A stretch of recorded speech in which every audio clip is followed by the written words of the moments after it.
Bien, vamos a redondear.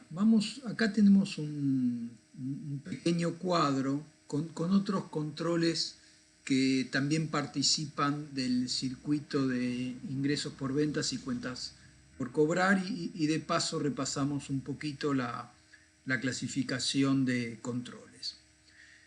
Otros tipos de controles directos son los de tipo gerencial. Los más característicos sería la comparación mensual de los montos de ventas de facturación presupuestados o de cobranzas con la información real y bueno, obviamente cuando uno hace ese tipo de comparaciones, la justificación de las diferencias.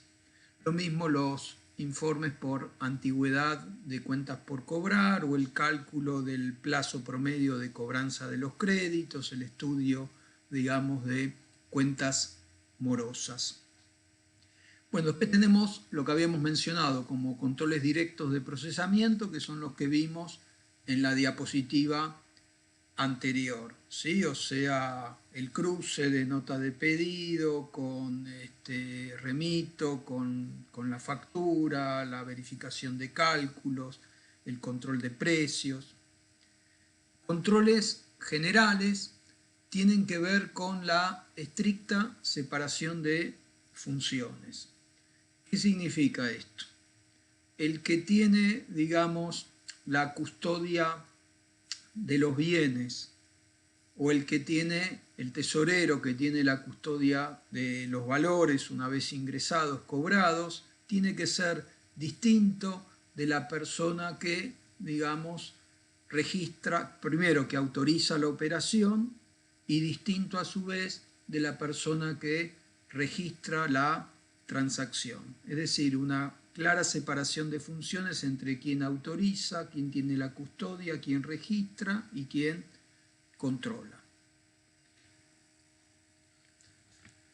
Vamos a mencionar algunos riesgos inherentes. Ustedes recuerdan que el riesgo inherente no tiene que ver con que la compañía, digamos, haga bien o mal una determinada rutina de control o directamente ni siquiera haya pensado en la rutina de control, sino más bien con las características de la actividad, del negocio y las características macroeconómicas en las que se desarrolla. ¿Sí? Entonces ahí podemos tener, una cuestión es tener, yo qué sé, 15, 20 clientes característicos. Obviamente eso va a tener mucho menor riesgo inherente que cuando tenemos una gran diversidad de canales de distribución, tenemos grandes clientes, clientes medianos en el exterior, exportamos a Europa, exportamos a China, etcétera, etcétera, etcétera.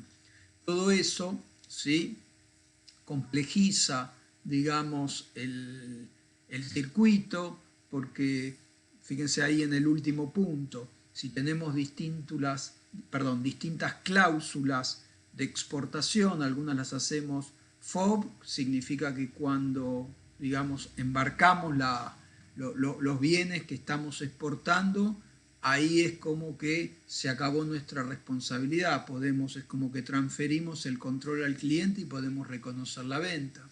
En cambio, si la cláusula es SIF, recién cuando llega al puerto de destino, es como que nosotros cubrimos nuestra obligación de cumplimiento en relación a la transacción. Otro riesgo inherente tiene que ver cuando tenemos dependencia de un único cliente o de unos pocos clientes, con lo cual si ese cliente, digamos, se retrasa o entra en mora o en el peor de los casos entra en cesación de pagos y bueno, se ve afectada notoriamente nuestra cobrabilidad, ¿sí? Otro riesgo inherente tiene que ver con determinados productos o servicios que normalmente terminan cayendo bajo el control gubernamental. Un ejemplo prototípico es con el tema de las empresas generadoras de energía. donde normalmente la Secretaría de Energía les fija los precios, a veces les pagan dólares, mucho de la generación de energía, los costos son en dólares, con lo cual por ahí las compañías pueden quedar descalzadas, ¿sí? Entonces, cada vez que tenemos, digamos, determinados precios que están sujetos a una fuerte intervención del gobierno, eso sería un riesgo inherente. ¿Ah? Lo mismo, por ejemplo, ahora, las compañías que fabrican o producen bienes cuyo destino son sectores de la actividad que tienen potenciales dificultades económicas, entonces todos aquellos que, por ejemplo, hoy día que fabrican bienes cuyo destino son actividades que tienen las puertas cerradas, bueno, eso es un riesgo inherente. O los negocios que están cerrados, digamos, ¿no? Es un riesgo inherente. Vamos a transitar el otro circuito, que es compras de bienes o servicios y cuentas por pagar y pagos. Entonces, primer punto del circuito, detección de una necesidad de compra, fijación del límite de autorización para esa compra y toda la gestión de compras basada en los pedidos de cotización de los distintos proveedores. Entonces, ¿qué pasa?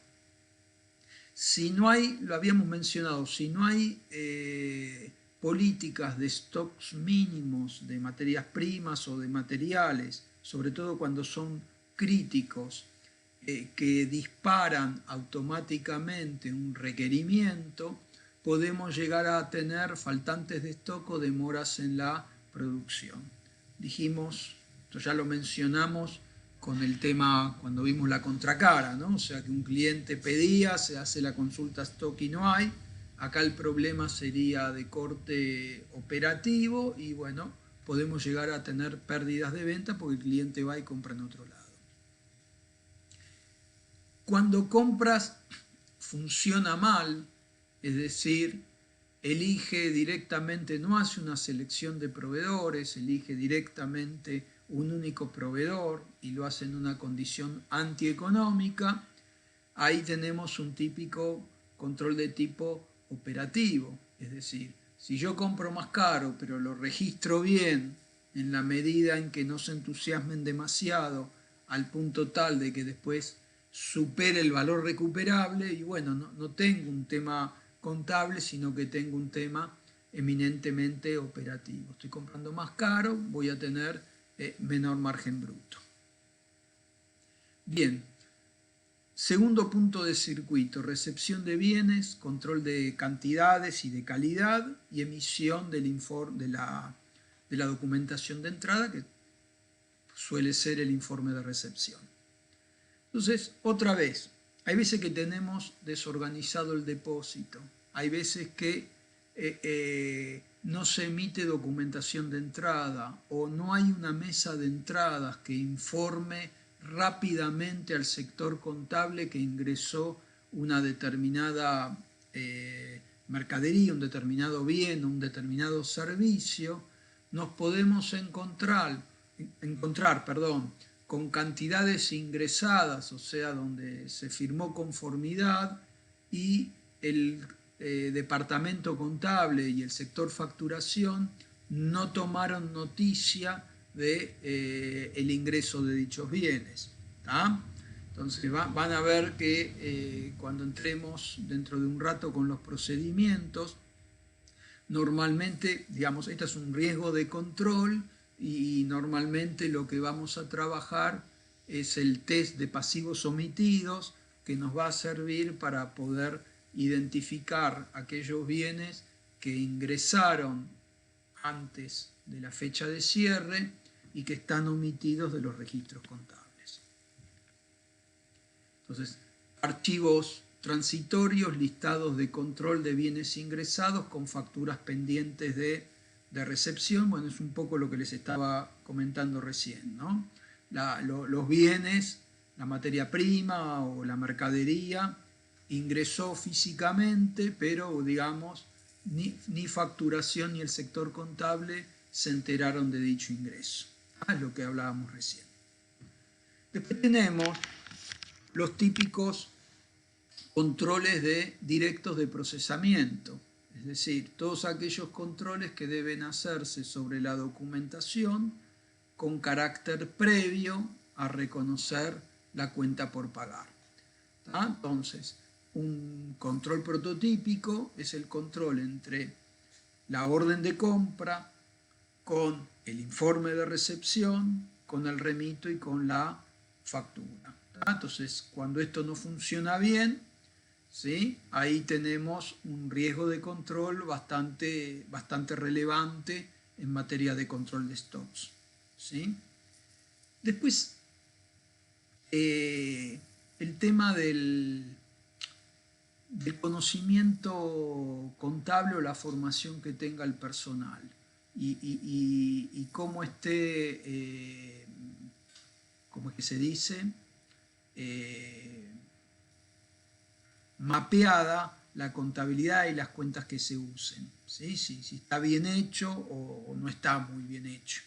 Entonces, ¿qué pasa? En compras cuentas por pagar, por lo que mencionamos antes de las reglas de atribución, de apareamiento de costos con ingresos, requiere mayor conocimiento, porque el que registra tiene que saber si el concepto se activa, no se activa, si el servicio es una reparación, es una mejora, es un gasto de mantenimiento. O sea, hay que saber si uno puede activar el concepto, tiene que cargarlo directamente a resultados. Con lo cual ese tipo de fallas, digamos, en el débito, en la selección del débito del asiento, cuando registramos, digamos, la recepción de un bien o servicio, bueno, tiene una fuerte incidencia en el resultado del ejercicio. El otro tema, ya más como tema de integridad, otra vez tiene que ver con que, digamos, los informes de recepción, las órdenes de pago, las facturas, o sea, toda la documentación que participa del circuito de compras cuentas a pagar, debiera estar prenumerada impresamente y con carácter periódico, digamos, con una frecuencia, si se quiere, mensual. Debería hacer un control de la correlatividad numérica e investigar, digamos, cuando esa secuencia de correlatividad se ve afectada, ¿no? Quedó algo en blanco, ¿sí? Habría que tacharlo, eliminarlo, ver qué pasó en el medio.